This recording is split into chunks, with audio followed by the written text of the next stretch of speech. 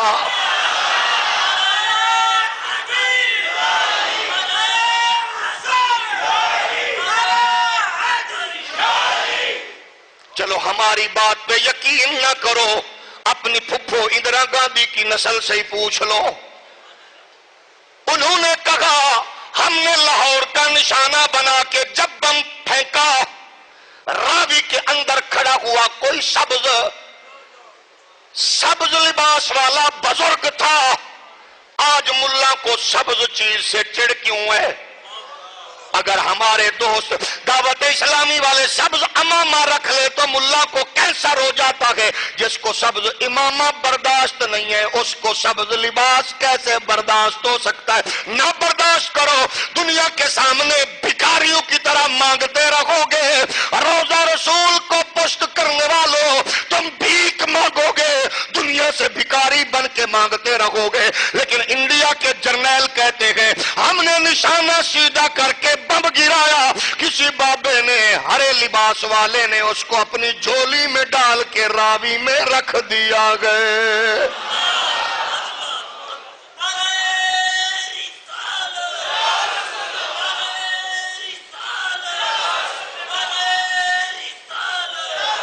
اگر کسی کی طبیعت خراب ہو رہی ہو،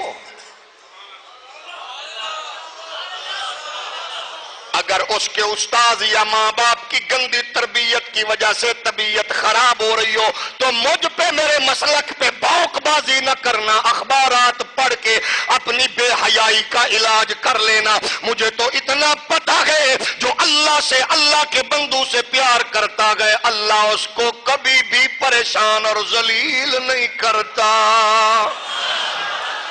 اور پھر مومن تو مومن کا مددگار ہے، جب ولی مددگار ہے تو پھر علی تو وہ گئے جو مومنوں کا بھی بادشاہ ہے، علی تو وہ گئے جو اولیاء کا سرتاج ہے۔ اور پھر سید خضر حسین خضر نے کہا ہے دردی شاہی عالم تے کونین تے قبضہ ہے دردا۔ جس کو حیدر کے نام پہ موت آ رہی ہو وہ نہ پڑے، باقی بولے حیدردی شاہی عالم تے کونین تے قبضہ ہے دردا۔ پڑھتے بھی رہو، دیکھتے بھی رہو، بد نصیب کون بیٹھا گئے۔ میں نہیں کہتا، میرے پاس تو پیمانہ رسول کائنات کی حدیث کی صورت میں گئے، کنا نعرف المنافقین ببغضہم علی ابن ابی طالب۔ جب علی کا ذکر آتا ہے تو کمینے کا چہرہ بلب کی طرح فیوز ہو جاتا ہے، اور مصطفیٰ کریم کے غلام کا چہرہ گلاب کی طرح کھل اٹھتا ہے۔ اس لیے کہتا ہوں ہے دردی شاہی عالم تے کونین تے قبضہ ہے دردا، ہے دردی شاہی عالم تے کونین تے قبضہ ہے دردا۔ بیماروں کے لیے معافی ہے، باقی بولے ہے دردی شاہی کونین تے قبضہ ہے دردا، ہے دردی شاہی عالم تے کونین تے قبضہ ہے دردا۔ کائنات دے سہارے اے ولیاں وچ اے اچا رتبہ ہے دردا۔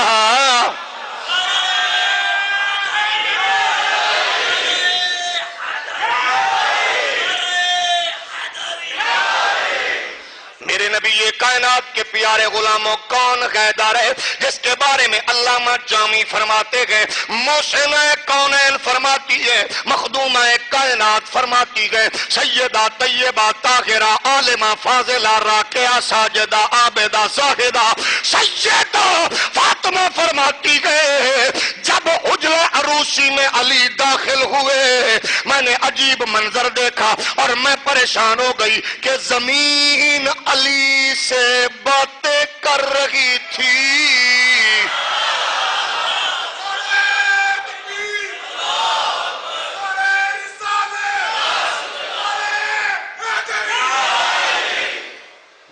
ذہنوں کے لیے معافی کا اعلان ہے، جو پہلی بار پھنسے ہو ان کے لیے بھی معافی کا اعلان ہے۔ میری مجبوری ہے کہ علی کے نام پہ جو چپ ہوتا ہے مجھے اس پہ شک ہوتا ہے۔ اب آپ کی مرضی ہے، جو چاہے کرتے رکھیں۔